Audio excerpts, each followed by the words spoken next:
Jeg har været i køkkenet for at lave endnu en lille guide til jer, og i dag vil jeg vise jer, hvordan jeg folder mine forårsruller.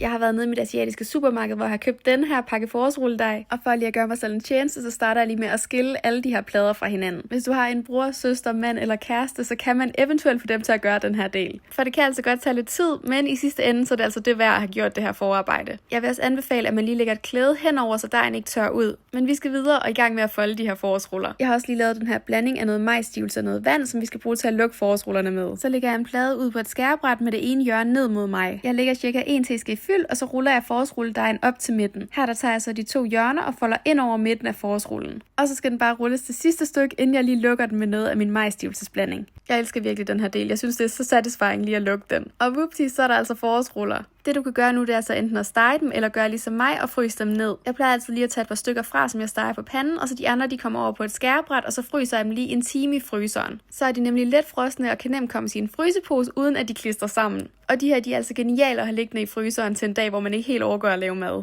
Velbekomme!